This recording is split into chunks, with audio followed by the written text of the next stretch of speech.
Hello everybody and welcome back to the Great Ace Attorney Chronicles. This is Great Ace Attorney 2 Resolve. At the end of the last episode we got Miss Green's card and we checked it and they made the connection that both of them match up. But we haven't been able to check the card itself. I feel like that would help us, but I did look it up just to make sure, and yeah, you have to present this here, but I'm not sure why, so we'll see. I believe this card reveals the answer. Good lord, Miss Green's card, you mean? That's right, my lord. It reads, I have information regarding the death of Duncan Ross. Come to the Slug and Salad on Briar Road at 5 p.m. on the 17th. Well, I wish I could have seen that. I didn't remember that. Don't tell anybody else about this letter or the meeting. It is a matter of utmost importance. Mr. Shamspeare, your actions on the afternoon of Miss Green's stabbing are exactly as described in this note. Oh! Personally, I find it hard to believe that's a coincidence. Don't you, Mr. Shamspeare? Well... Excuse me, can I say something? Yes, Miss Green? That card was delivered to me. It doesn't have anything to do with this odd man, does it? Well, you'd think so, yes, but it's hard to believe it's merely... My lord, may I? May you what, Miss Green? I'd like to make something very clear about that card. Very well then, you may amend your testimony to include details about the peculiar note.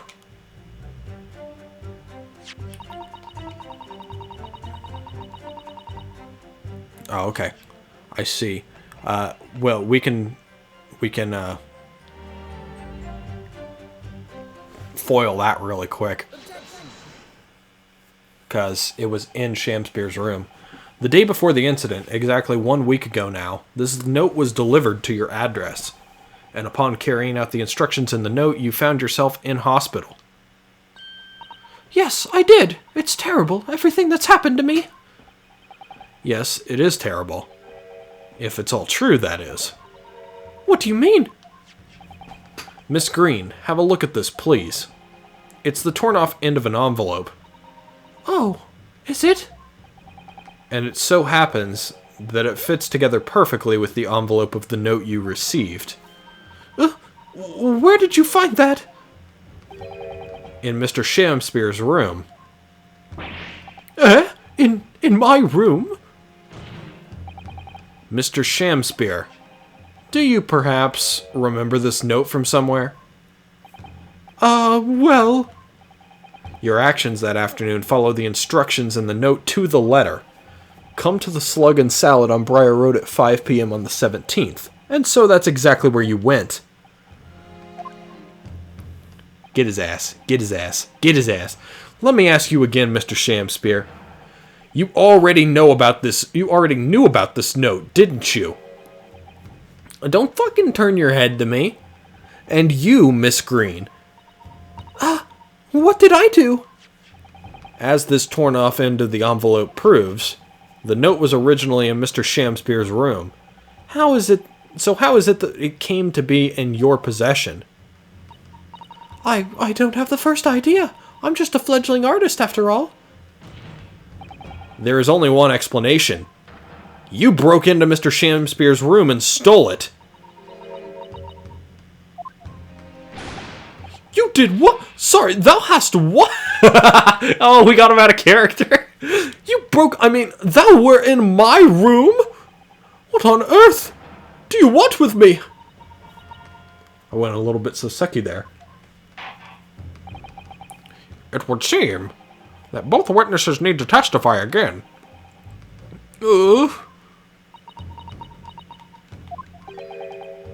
Miss Green. Yes? Whilst you have the court's sympathy, I'm sure, for the suffering you have endured in recent events, Anyone found to be giving false testimony in a court of law will be duly punished. Please bear that in mind.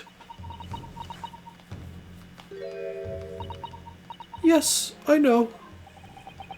Very well then, witnesses. You will give formal testimony again now.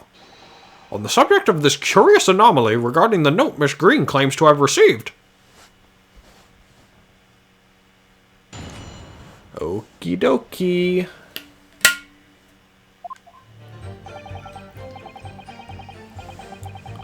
I do remember now. 'Twas a week ago, peradventure, that note was delivered unto me. On the day writ therein, I did tarry a long hour at the Slug and Salad, yet nobody came. Thereafter, on the evening I shared the company of the Japanese fellow, I did see the note had vanished. I don't know what you mean. You think I snuck into this man's room, do you? Why would I? I can point out the villain here, and as for that torn-off piece of the envelope, I don't know anything about it.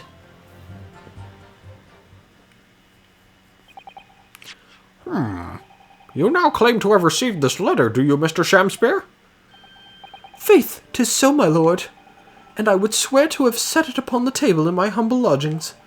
Yet 'tis clear to me now that since I returned from the tavern that night, I have not laid eyes upon it. Well, that being the case, young lady, it would appear that your testimony was...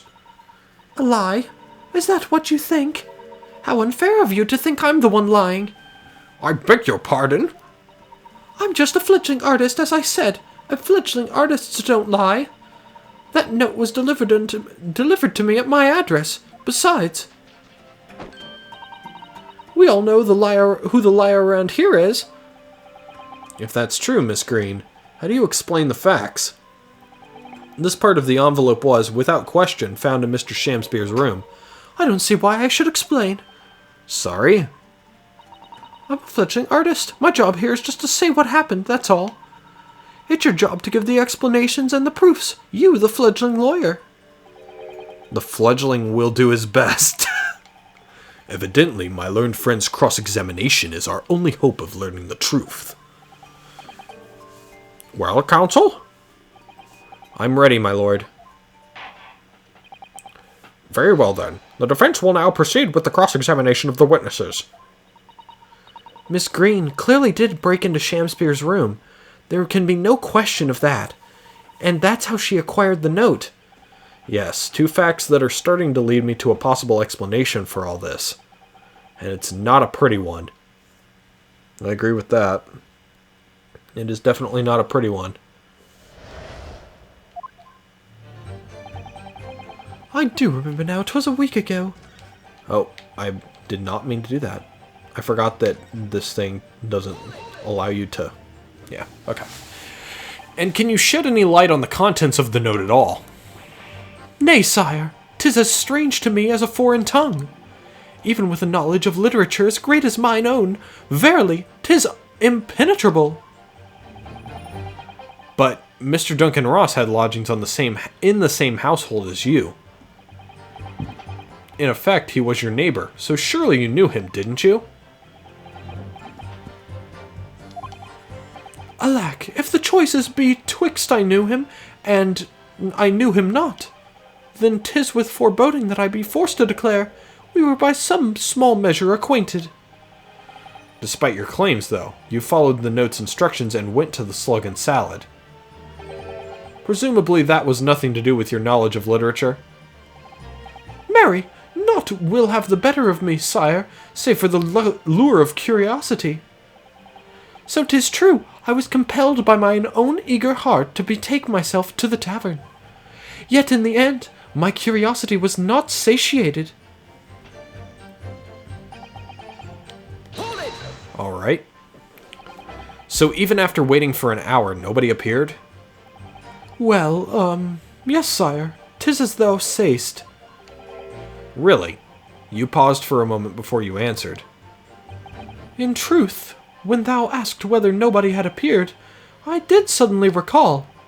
Really? Do you mean to tell the court that somebody did appear after all? I was not alone that night at the Slug and Salad, my lord. No, 'tis returning to me now. I did treat my lips to an almost clear water, and mine innards to a premium crust of bread. And all around me danced a great many companions. What do you mean? Flies, sire, flies! Good lord! In the name of Beelzebub, what were they? Fairies, perchance, from a midsummer night's dream, come to taunt me? I think they were just flies. I can't help thinking that the flies ought to choose something more wholesome to buzz around. Is that wrong of me? No, that's not wrong of you, Susato. Hold it! When exactly did you notice it had gone missing? Such idle thoughts ne'er occupy my mind. I am busied with greater ideas. In other words, you didn't notice. Several days... wrong voice. Whoa, several days passed between your outing to the tavern and Mr. Natsume's visit to your room. Yes, it would appear that the note disappeared sometime in that interval. Such idle thoughts ne'er occupy my mind. I am busied with greater ideas. And yet, during that time, Miss Green was comatose in hospital, was she not? Clearly then, she could not have been stealing things from Mr. Shamspeare's room. Ah, yes, of course. It's all some sort of misunderstanding, isn't it, Mr. Prosecutor, sir? You have so far failed to give a satisfactory explanation as to how you came by the note. Ah! I am not here to advocate for your defense, madam. I won't tolerate inconsistencies in your story. You would do well to remember that. Oh, dearie me. What's Lord Van Zeek's getting at? That there's another inconsistency in her story? Why would I?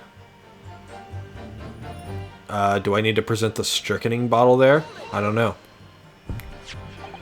It seems that this note was actually delivered to Mr. Shamspeare about 1 week ago. Oh, does it? But for some reason it ended up in your possession.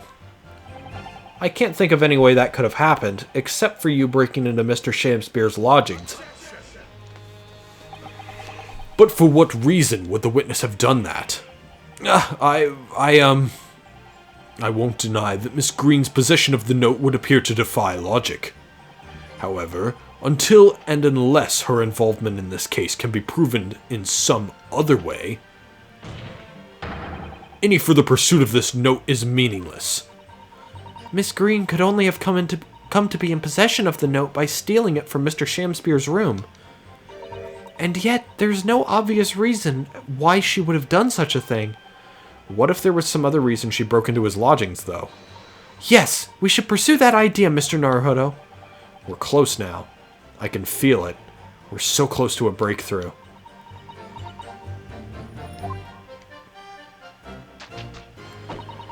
I can point out the villain here, and as for that torn-off piece of the envelope, I don't know anything about it. I'm going to pause and save. And then I'm going to present the bottle of strychnine on this. And we're going to see if that's what they're getting at here. Objection. Yeah, let's go. Yesterday at the hospital, we saw you with this bottle. And though the contents spilt during the course of our meeting, a small quantity remained. Ah! According to the defense's independent analysis, Mr. Sholmes' chemistry set, the liquid that was still in the bottle was identified as strychnine. What? Strychnine? The very same poison that afflicted Mr. Shamspeare. Ah!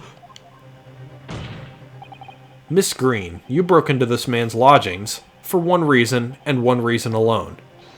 To cover the end of the pipe that feeds the gas lamp in Mr. Shamspeare's room with poison. Can this be? You broke into my room to... It may seem incredible to the court, but from the remaining clues, there is only one logical conclusion that we can reach. The person who attempted to take Mr. Shamspeare's life with poison was you, Miss Olive Green. Oh dear, oh dear, oh dearie. Me! I just love the sprites of after they've fallen down when they pan to the gallery. That's amazing. Order! Counsel, are you seriously suggesting this woman put poison on the end of the gas pipe with intent to kill? Yes, my lord. There's no other way to explain the facts. But if Miss Green did indeed set this odious trap 6 days ago, and the victim had put his mouth to the pipe that very evening as expected, the attempted murder would have happened 6 days ago, surely? Well, that's a very good point. Damn, the judge counteracting us. Perhaps not, my lord. I beg your pardon? Oh, you're helping us now? There was a significant police presence in the area that evening on account of the incident on Briar Road. Local residents were being interviewed throughout the night as part of the ongoing inquiry. A circumspect criminal would likely have chosen not to carry out any wrongdoing at that time. Lord Van Zeeks. And of course, the following morning, there was more activity at Mr. Shamspeare's address. More activity? Ah, yes! You mean his fellow lodger, Mr. Natsume, being arrested on suspicion of murder. That's right. And as the defense has already proposed, Mr. Shamspeare was meddling with the gas in the pipe for a very sinister reason himself. To cause the gas stove in Mr. Natsume's room to go out, thereby asphyxiating the occupant. But once Mr. Natsume had been arrested, his room was under constant surveillance by the police. And not only that, but it wouldn't have he wouldn't have had any reason to blow out the gas pipe because Natsume wasn't there, right? The only time he could do it was when Natsume was there to blow out, or was there so that he could asphyxiate him with the gas leaking into his room. So, the night that he returned back, which was the night that the poisoning occurred, was the earliest convenience for it. Interesting. So we're saying that it didn't matter. She didn't have to poison him the night of the murder because she poisoned the thing 6 days prior. Interesting. It all fits together very nicely right now. But once Mr. Natsume had been arrested, his room was under constant surveillance by the police. In the circumstances, Mr. Shamspeare had no reason to blow air into the gas pipe. His intended victim being in a prison cell. With the need to tamper with the gas removed, the poison on the pipe lay dormant. Oh, that's the wrong voice. Let me say that with the right voice. With the need to tamper with the gas removed, the poison on the pipe lay dormant. And then, 3 days ago now, the situation changed again. Right. Mr. Natsume's trial, which took place here at the Old Bailey, came to an end. The trial in which the man stood accused of stabbing Miss Green in the back, but was duly acquitted. That resulted in Mr. Natsume returning to his lodgings for the first time in 2 days. And that very night, his gas stove mysteriously went out, and Mr. Shamspeare was mysteriously poisoned.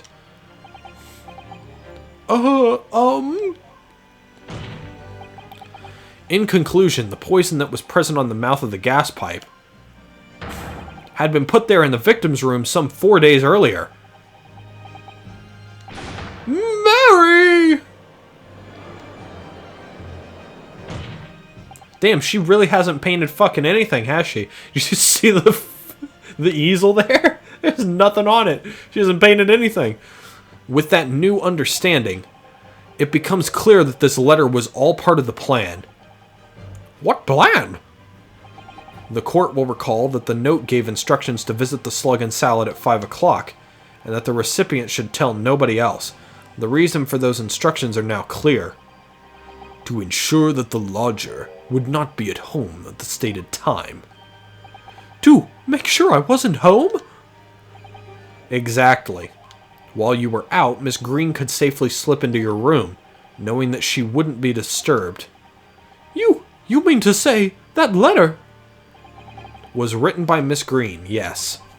And in order to cover her tracks, she took it away with her when she left.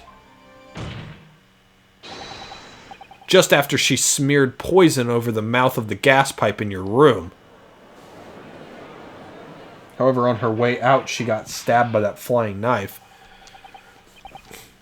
Order! Order! What do you have to say for yourself, witness?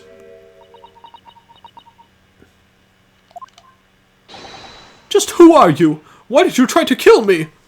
That's the wrong voice again. That was more Soseki than him. Miss Green's motive should be obvious. It's all tied up with someone whose name we've heard several times already during the course of this trial. So, that's what's behind all this.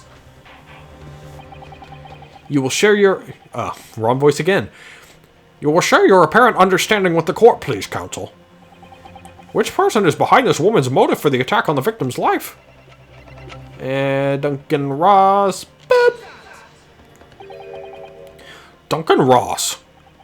That's right. Before the defendant, Mr. Natsume, took up residence in the lodgings at Mr. Garadab's, somebody else was renting the room. Mr. Duncan Ross. I knew I'd heard the name somewhere else. All over the papers a month ago, when the man died in strange circumstances at the haunted lodgings. That does ring a very... Ah! Of course, yes, I remember now. The young man they claimed was strangled by the convict's curse or some such. Sadly, my lord, it wasn't a curse of any kind, nor was it an accident. The man died as a result of Mr. Shamspeare blowing into the gas pipe and causing gas to leak into the room. It was murder, plain and simple. No!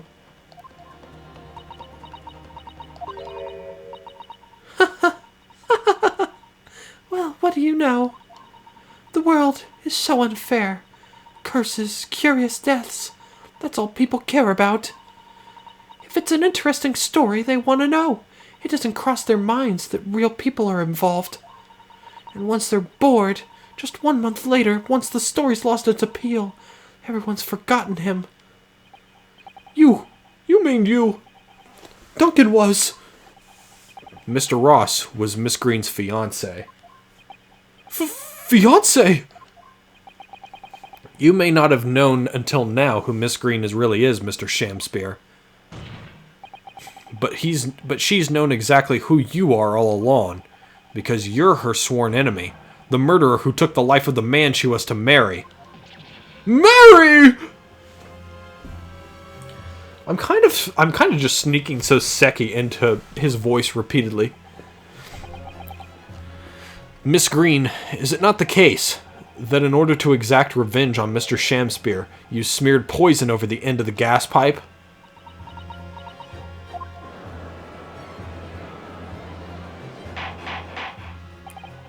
This is all quite extraordinary. Am I correct in my understanding that you now accuse both parties, counsel? Each on different counts of murder.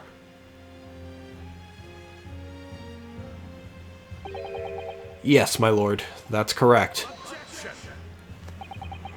Inhaling so deeply, it appears that my fledgling learned friend has taken in a lungful of dubious gas that's causing his judgment to be clouded. What? Why would Mr. Shamspeare have wanted to kill these lodgers, as you say? You want proof of that, huh? You have completely failed to provide a motive to substantiate your accusation against the man. Yes, that's right, Mr. Reaper, my liege. I have been slighted. 'Tis lies, all lies, I deny every utterance. And you'll have to forgive me, Mr. Naruhodo, sir. But I don't intend to admit to anything either. Miss Green. I'm sure you'll think I'm being very rude, but I'm not going to be sent to the gallows for the likes of this scoundrel. But you broke into the man's room. If you didn't do it to smear poison on the pipe, what was your reason? I thought I'd have a look around, that's all. Sorry? You're right, I suspected him. So I thought perhaps I might find some evidence of something in his room. Evidence that it was him who took Duncan's life. Oh vileness, oh villainy, oh tyranny, oh rotundity of woman! But in any case, whenever I leave my room, I do turn the key in the lock. That whole place is falling apart. The locks on the doors are no different. Duncan showed me once how to unlock the door with some terps and a piece of wire. Oh, awfulness! Oh, artfulness! Oh, tyranny! Oh, profanity of woman! We will consider your trespassing on some future occasion, but for now, tell the court what you found, what evidence your search revealed. Well, I spotted the note that I'd sent him lying on the floor. When I went to pick it up, I noticed something. One of the floorboards was loose, and underneath it, I discovered a secret hiding place. Eh? Yes, we also discovered that hiding place. Inside, we found a newspaper cutting, a photograph, and an empty tin box. Ah, yes, well, the thing is, when I found it, the box wasn't empty. What? There was something in it. Yes. The key. This rather nice key. Ah! What are you doing with that? What the? Oh boy. Every ounce of color is drained from his face. Give it here! Give it to me now! It's mine! I inherited it! What was that, witness? What did you say? You inherited it. No, What's all this about? He inherited that key? It was obviously important to you since you'd gone to such lengths to hide it, so I took it. I don't know what it's for, but you took something precious from me, so I took something precious from you. So what if it means you can't open something now? I don't care. Give it back this minute! Give it to me! Calm yourself, witness! So Mr. Shamspear has tried, and in one case succeeded, to take the life of two lodgers now. Yes, his motive for doing so is the key to everything that's happened. It's true that there appears to be no motive to support the accusation against Mr. Shamspear, at first. But considering everything we now know, I think there is actually something that could explain it. What?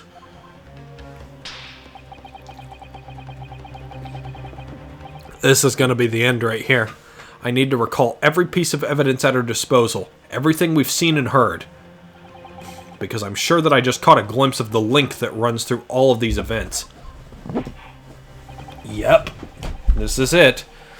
In that case, counsel, I must demand that you present evidence to the court in support of your claim. What is it that you say can explain the motivation for Mr. Shamspear's alleged crimes? It's got to be this, right? 1,000 pounds worth of loot he stole remains uncovered.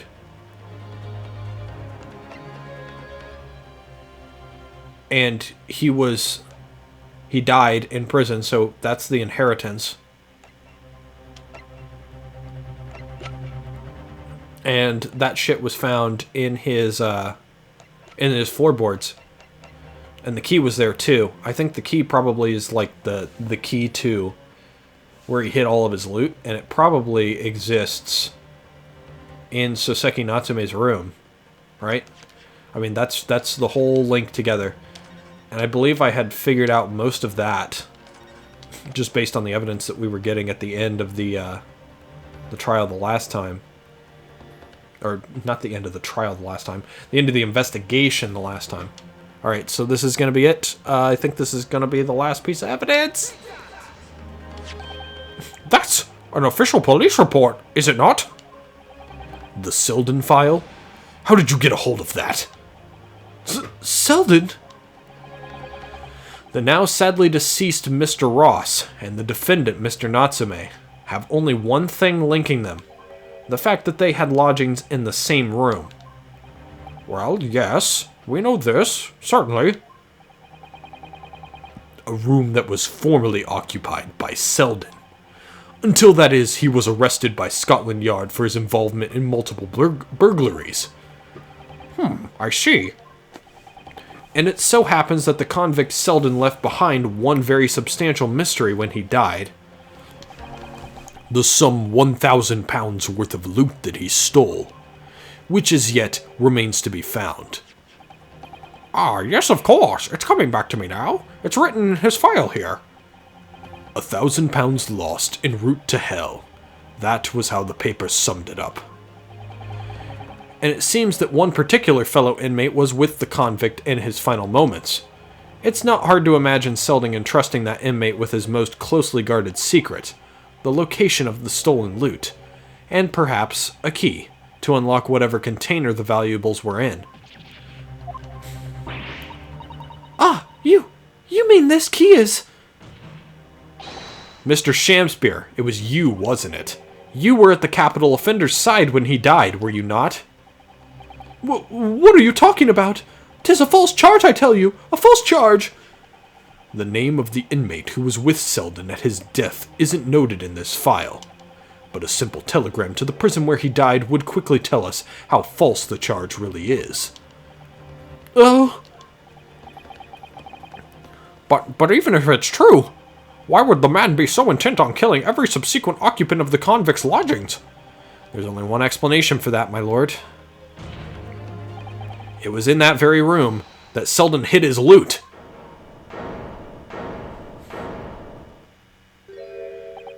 So, it all comes out. Yes, and having established that, all of Mr. Shamspear's subsequent actions start to make perfect sense. When he was let out of prison following Selden's death, he made immediately for Mr. Garrideb's lodgings in the hope of renting Selden's old room.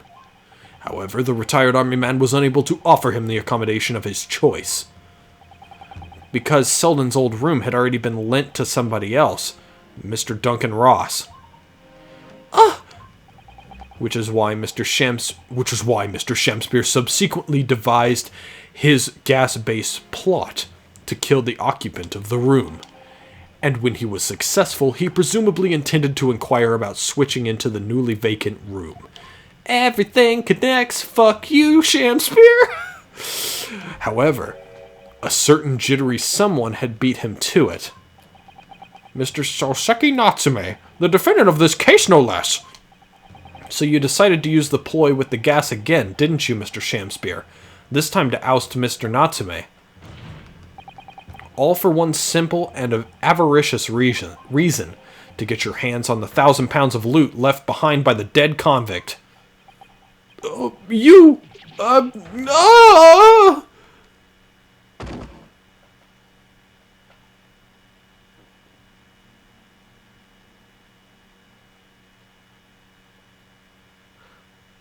Looks like I'm gonna snuff it. Oh, this is the looks like I'm gonna snuff it before they get to stretch me neck. Listen, I want you to have me loot. Anything to stop the coppers getting their mitts on it. It's hidden in the room where I was lodging when they got me. Here, this is the key to it. Take it. Always stay one step ahead, mate. See you in hell, I guess. Shamspear.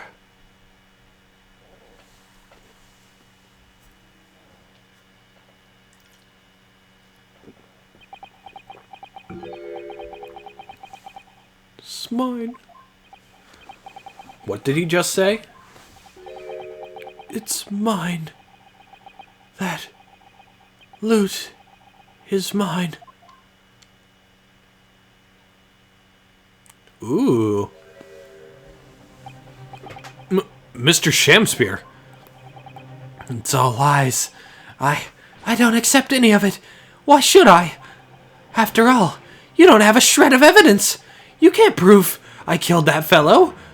Forsooth, I'm the victim here, remember? Isn't that right, ladies and gentlemen? If I don't admit to it, there's nothing you can do. You can't arrest me. For the time being, anyway. Verily, you can't arrest the victim, can you? Isn't that right, ladies and gentlemen?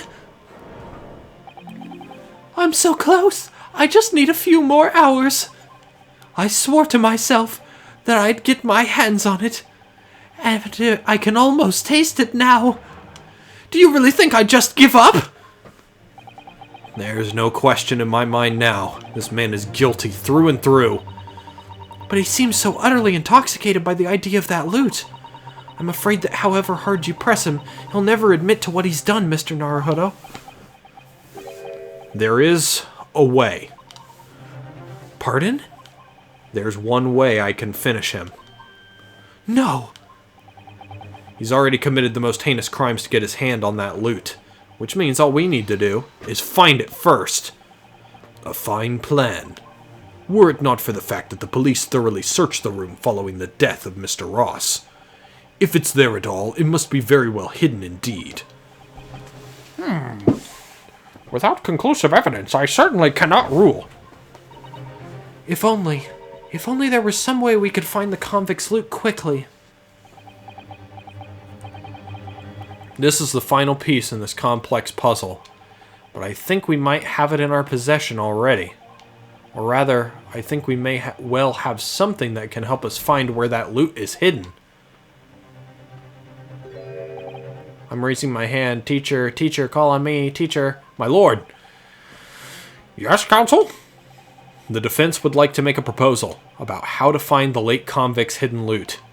I believe we are already in possession of something that could give us a clue as to its whereabouts. It's our last chance, so it has to be worth a gamble. Besides, we've used the same technique once already, and it definitely paid off then. Oh, really? That's my hint? Very well then, counsel. Let the court hear your idea. What do you propose we can use in order to locate the hiding place of the deceased convict's haul?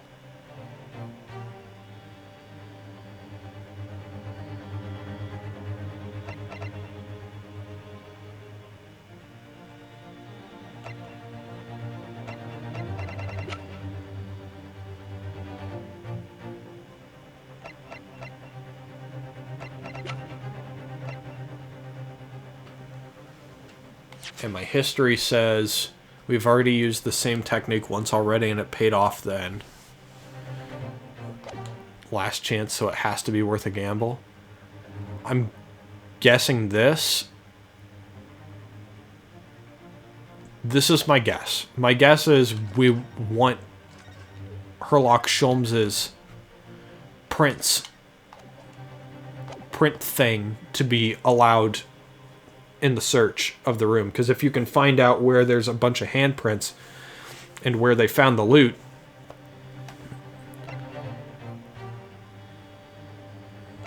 I think this has to be it, right? If I'm not mistaken, those are Mr. Shakespeare's handprints on the wall of his lodgings. That's right, my lord. Exposed as a result of the defense's independent investigation of the scene. Based on a wonderful new discovery in the field of forensic science by the great detective, Mr. Sholmes. A great detective? Is that some kind of joke? Do you really think I'm going to be daunted by a man with such a ridiculous title? I should think the great bard ought to recognize such a title when he hears one, Mr. Shamspear. Perhaps we should compete for the honor of most ridiculous title. Ah! 'Tis Herlock Sholmes himself! What are you doing here, great detective? Your usual haunts are the filthy back streets of the capital, are they not? Ah, Mr. Reaper, it's been too long. And I see your complexion has worsened since the last we met. Yeah, you look more like a vampire now. Mr. Sholmes! He does know Lord Van Zeeks, then. Well enough to say something like that in any case. Mr. Sholmes, though you may be heralded as a great detective by the population at large, that does not give you the right to come and go in my courtroom as you see fit.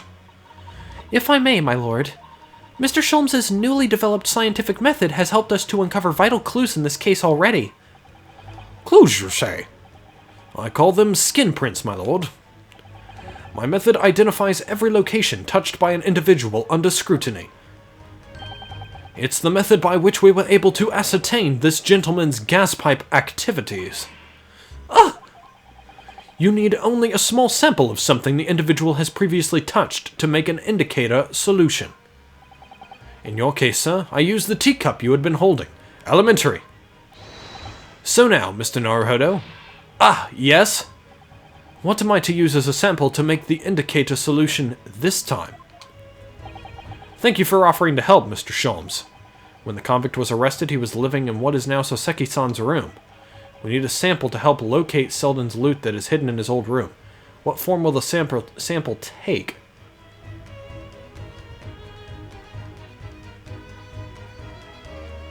I can't present Selden himself.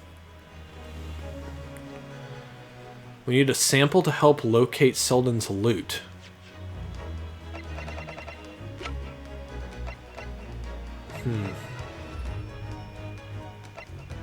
What did Selden get a hold of? I was gonna say the key, but we don't have that in evidence. Right? I mean, like, I would feel like that would work, but...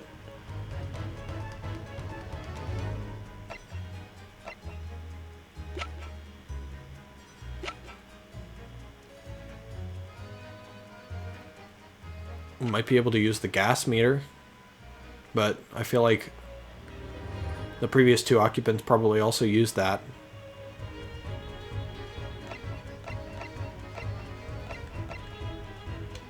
I don't think we have evidence for this.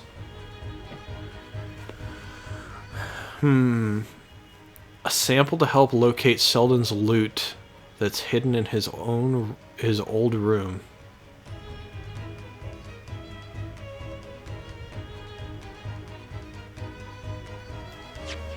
And what did he say? A small sample of something the individual has previously touched.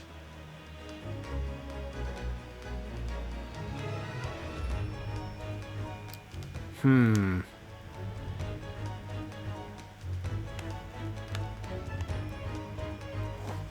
would say it would be the key, right? A small sample of something the individual has previously touched, but we don't have that in evidence. I'm gonna save. Positron playing Monster Hunter Rise. Good for you.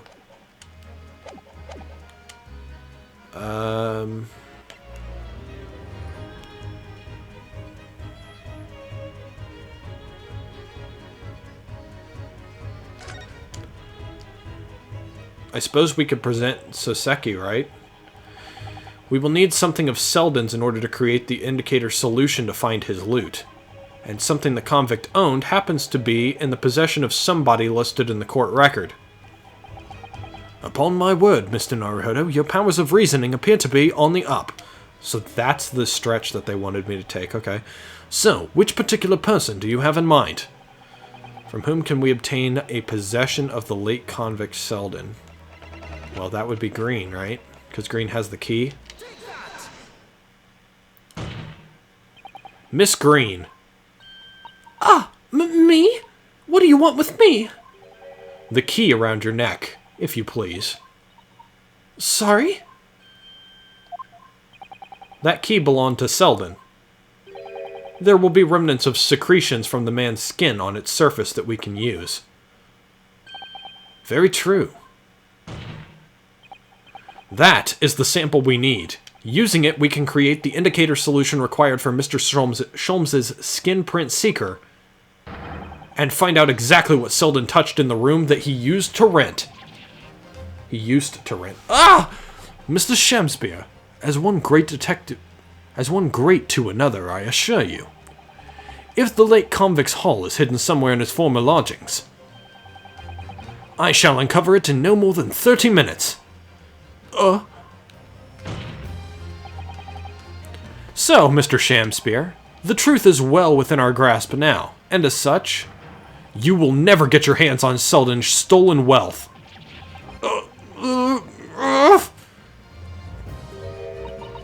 In that case, I'll gladly let Mr. Sholmes have this key. No! Give the key to me! The detective shan't have it! It's over, Mr. Shamspeare. No! No! You're out of options now. There's only one thing left for you to do. Admit your guilt. Whoa. Oh, shameful spear! Despair! Be thy name! That was fun.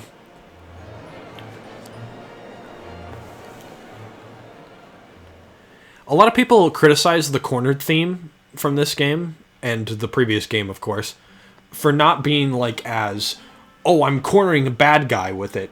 But I don't feel like that's what it's going for. It's not going for a, I'm gonna fucking pulverize this man and put him in the ground, like Apollo Justices or Dual Destinies or just the original. It's not going for that. It's going for, we have uncovered the mystery and now we are pursuing the truth, right? It's not we're cornering the bad guy. It's, yes, this is the truth behind everything. And it really does have that feel to it. It feels like I'm at the climax of a Sherlock Holmes mystery novel. That's what it feels like to me. So, I like it. I like it in the context of the game. I never intended to kill the man. I just wanted to drive him out of the room. That's all. So you'd have time to find the convict's haul of stolen goods? Yet after you'd killed the young man, you still didn't move into the room. I asked the landlord, of course. I pleaded with him, but he refused. Why? I was 3 months behind with the rent, for one thing. Mr. Garadeb really has had a lot to put up with. And he had the gas repair work done immediately afterwards, putting the room out of action for a while. And then this Japanese man swooped in at just the right moment to sign the new lease. Poor Mr. Natsume, what unfortunate timing. Then 5 days ago, after the incident on Briar Road when the Japanese fellow got himself arrested, I thought I'd finally have my chance, but it wasn't to be. No, the scene was sealed off and guarded by the police night and day. And if I remember rightly, Mr. Sholmes spent the whole day in there reading books. I couldn't even enter the room, let alone search for the loot. Which is why, on the day Mr. Natsume was acquitted and returned to his room, you once again tried your trick of blowing air into the gas pipe that feeds the stove in his room. Unbeknownst to you, however, that action would lead you into a deadly trap.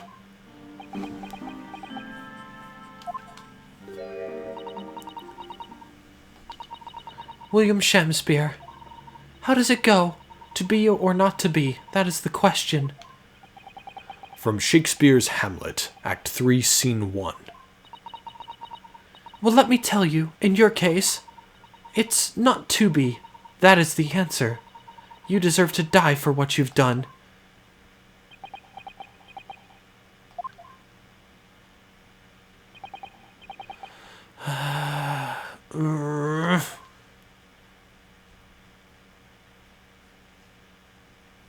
And so the curtain falls.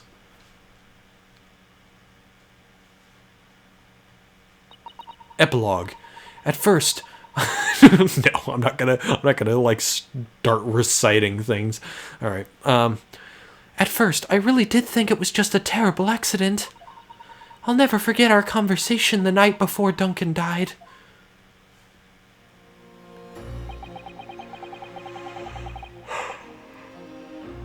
The gas supply in my new lodgings are a complete disaster, you know, Olive. The gas supply?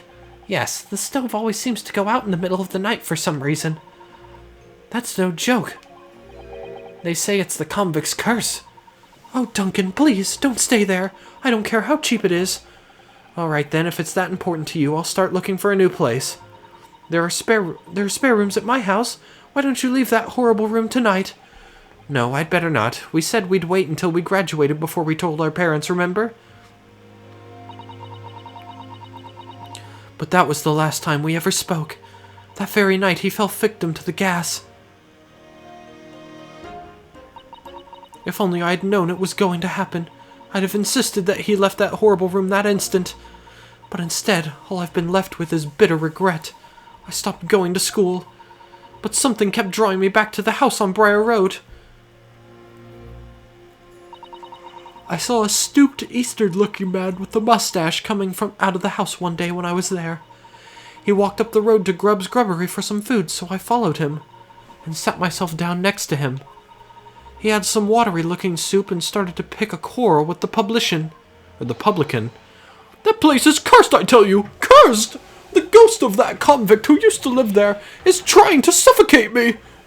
I wake up in the middle of the night freezing to death because the stove has gone out. The room is full of gas and I can hardly breathe. But the pipes have been checked. No problem there. It's like, I'm the problem. That's what they're thinking. But how could that be? Duncan was gone and now this man had almost suffered the same fate. Could it really be a curse? Then I remembered a rumor I'd heard about how the gas companies go around investigating gas installations. A rumor? You mean... Yes, everybody's heard the stories, it seems, about how they go around checking the pipes. How anything connected to the gas can be extinguished by blowing air into the pipework. That's when it started. A little flicker of doubt in the back of my mind that just wouldn't go away. Was it really an accident, though? Once I'd had the idea, it wouldn't leave me alone. It plagued me day and night.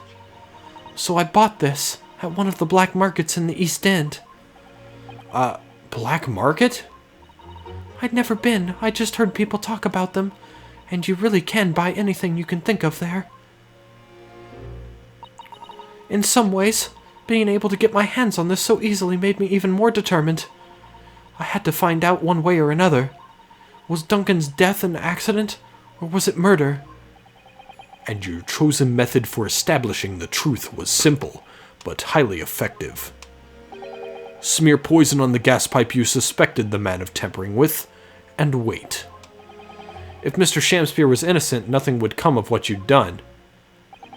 But if he was guilty, he would pay for his crimes dearly. I found out the name of the man I suspected, William Shamspear, and then I wrote him this little note. I have information regarding the death of Duncan Ross. Come to the Slug and Salad on Briar Road at 5 p.m. on the 17th. Don't tell anybody else about this letter or the meeting. It is a matter of utmost importance.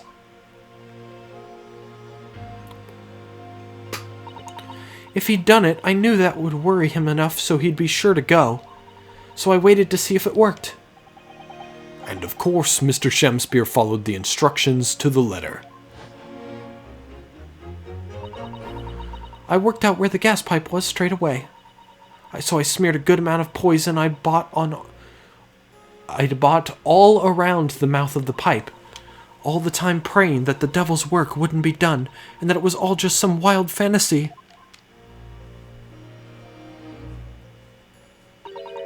Actually, no. All the time praying that the devil's work would be done, and that the culprit would get his just desserts.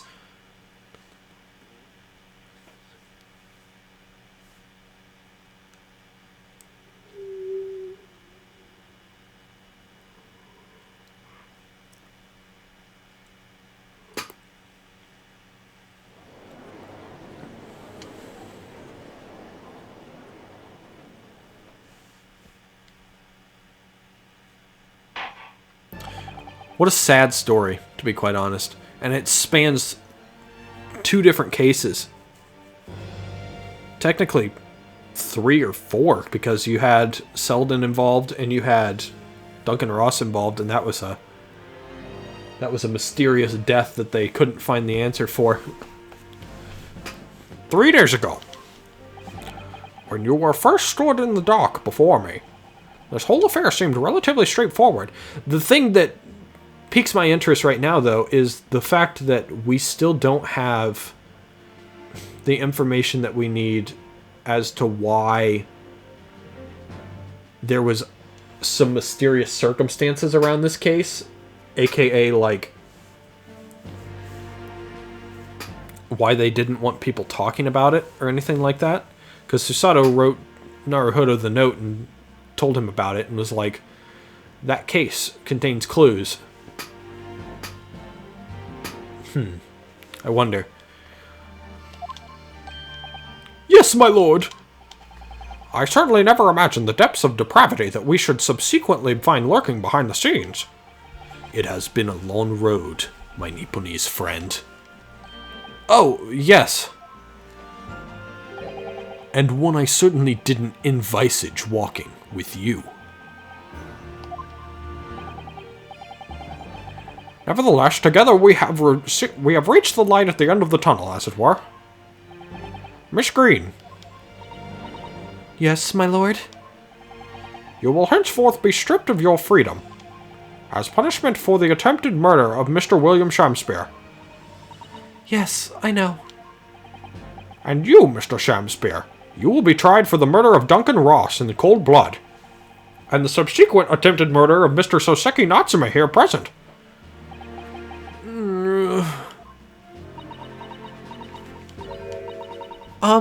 Mr. Naruhodo, Yes? yesterday at the hospital, when you and your friends stopped me from ending your life by drinking what was left in the poison bottle? I wasn't myself. I can't even really remember what was going through my mind. To be or not to be, I suppose. That's a question that's so hard to answer, it seems. Well, personally, I'm glad of your being here, Miss Green. Oh! And I'd like to believe that it's a blessing Mr. Shamspeare didn't die when he ingested the poison. For your sake, at the very least.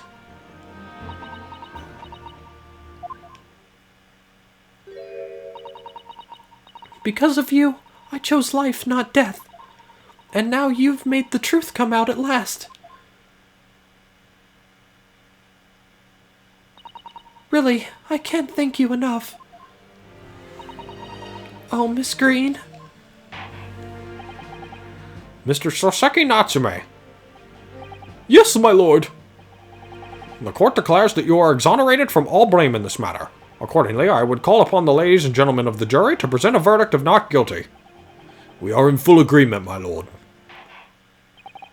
In that case, I hereby declare the defendant. Soseki survives another one. Woo!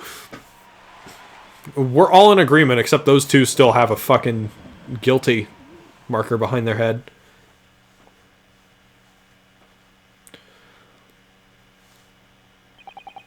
Court is adjourned. Boop. Lovely.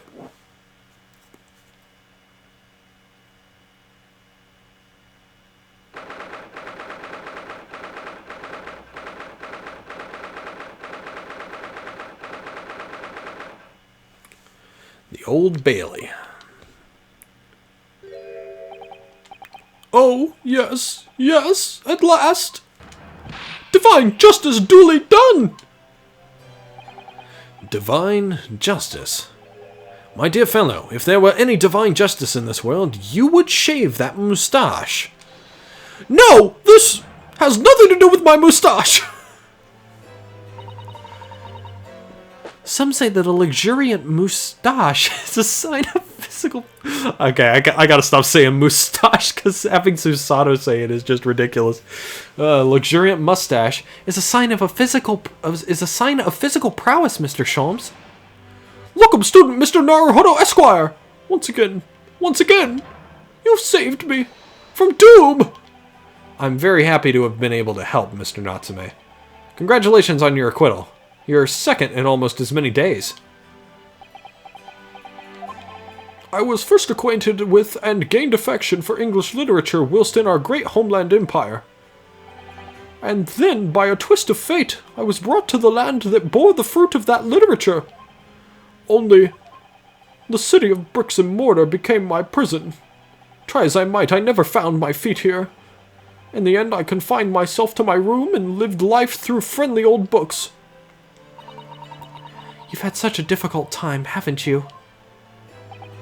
But a week ago now, I dragged you out of that dark and dingy room of yours, did I not?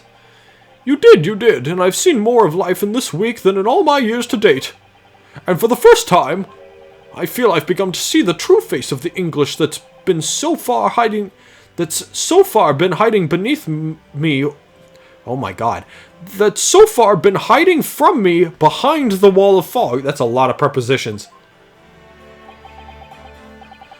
My dear fellow, there is nothing special about the true face of the English, as you put it. Wheresoever one goes in the world, humans are human. There are few genuine differences. Yes, I think you're right. I've finally started to see that, and I've come to understand something.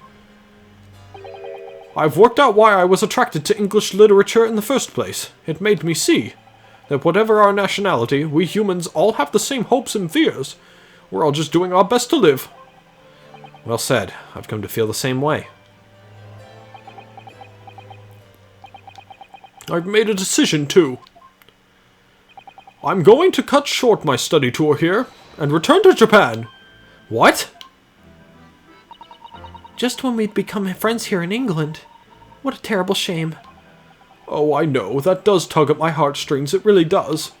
But I've decided to take everything I've learnt here in Britain and write something of my own. A novel of sorts, I suppose. Oh my, so you'll be creating your own literature, Mr. Natsume. How wonderful. Oh, well, no. I mean, I wouldn't presume to call it literature. Why not, when that is precisely the definition, Mr. Mustache? I suppose you're right, yes. It will, in a way, be literature. But as of now, all I know is that I'd like to try my hand at writing. I have no delusions of grandeur. I, for one, would love to read your work.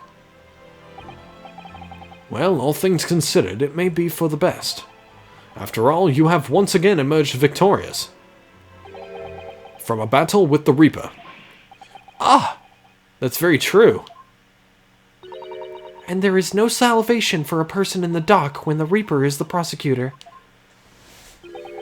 The desire to return post-haste to the perceived safety of your homeland is one I quite understand. Why are you making him nervous again?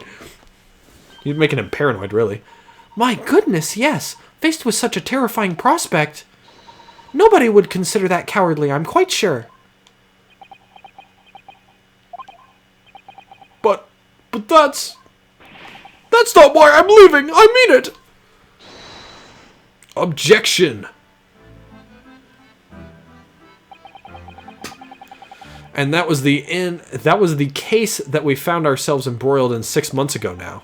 So Seki-san did indeed return to Japan and submitted a report about both cases to the government. It was on reading that report that Professor Mikotoba was prompted to visit the scholar. And barely any time later, Susato-san was given the news that she must return to Japan as well, on the back of a telegram stating falsely that her father had fallen gravely ill. So that's the reason. So we had...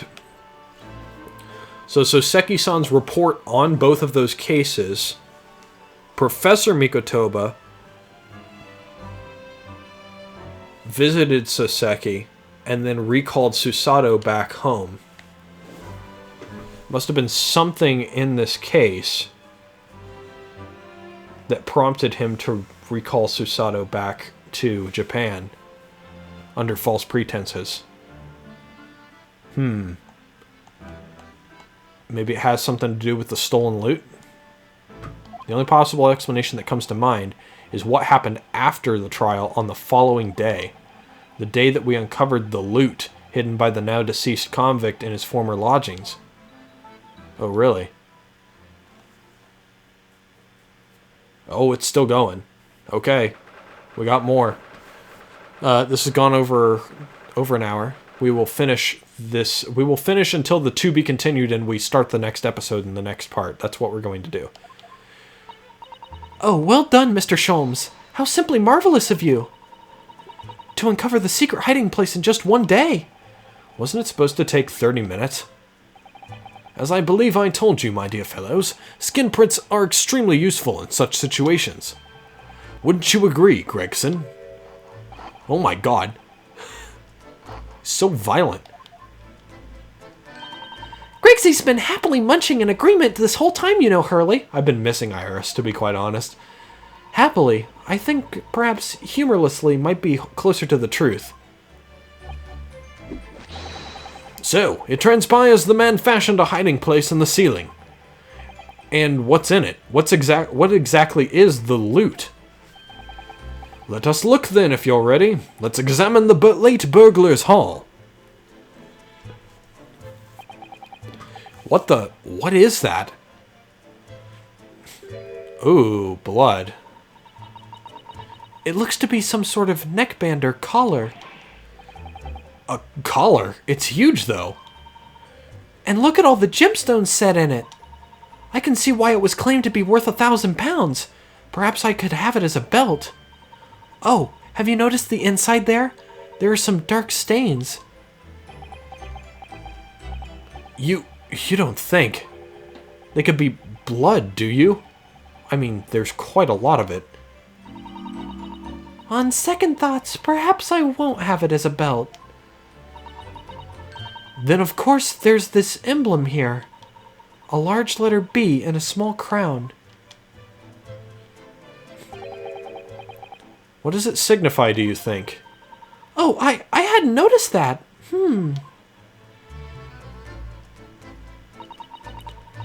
I feel as though I've seen that emblem somewhere before, you know?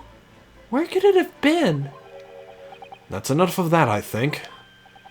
What's the matter with Mr. Sholmes? He knows immediately what it has something to do with. All the color is drained from his face. Well, Inspector, I believe you ought to be taking this, oughtn't you? It could be valuable evidence, after all. It must be kept safely under lock and key. Ah, yes. Get your grubby hands off of that, you lot, and hand it over, now! Something big that they don't want us to know about. I'd never seen a collar that large before. And all those jewels certainly look to be extremely valuable. But that's not what stood out the most to me. At least, not once I'd noticed it. Those dark marks on the inside of that collar. Those stains. Could they really have been blood?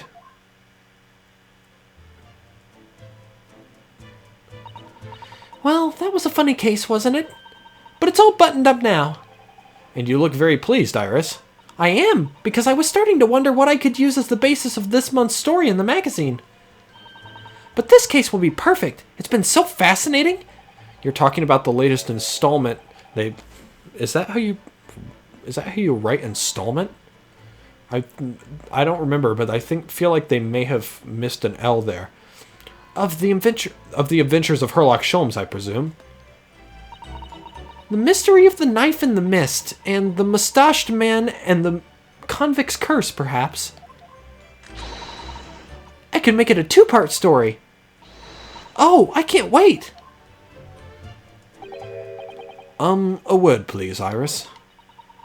Yes? What is it, Hurley? I'm sorry, but you can't write about this case. It's out of the question. What? Why not? It's a great case. Then I shall have to insist that you limit yourself to the first of your 2 titles. The second must never be written. Is that clear? Yes. So he doesn't want anyone knowing about Selden. The second of Solseki-san's cases became buried in obscurity. Wow, voice acting. So, yeah, interesting. Now, looking back, I feel I understand. I can see why Mr. Sholmes forbade Iris from publishing the story. It would take a little longer before I saw the link between everything that had happened and would happen. For it wasn't until 2 months after the arrival of Susato-san's letter that events began to unfurl again, with an incident that took place at the very heart of the eagerly awaited Great Exhibition of London. Ooh, fun. I'm excited. I'm rubbing my hands together. This is gonna be really, really interesting, and I'm expecting it. I'm expecting it to not just pick up pace, but like fucking explode. If that makes any sense. This is gonna be amazing. It's gonna be incredible. I'm gonna love it. It feels like this sort of game, the way it started, feels similar to Miles Edgeworth Investigations 2, which was my favorite mystery game of all time. And obviously my favorite Ace Attorney game of all time. I think the only other mystery game that comes close to it, in terms of just I love it to death, is The Somnium Files, actually. So shameless plug here. If you haven't played Eye the Somnia, fucking play that game. I don't care if you don't like Uchikoshi's work or Zero Escape. You need to play that game. Not only is the dialogue absolutely hilarious, the characters are memorable, the mystery is great, and it has quite a few plot twists which are very, very good. Which, yeah, I mean, I think it's Uchikoshi's best work. So we'll see. I'm definitely going to play the second one when it comes out later this year. I pre-ordered the goddamn collector's edition when it was announced last year, for Christ's sake. So I'm very interested to see where this goes, because it's giving me vibes. It is giving me vibes. But that's going to be it for this episode. Thank you guys very much for watching. And in the next episode, we start case 3. And yeah, that's it. Thank you guys for watching. See you guys then. Bye-bye.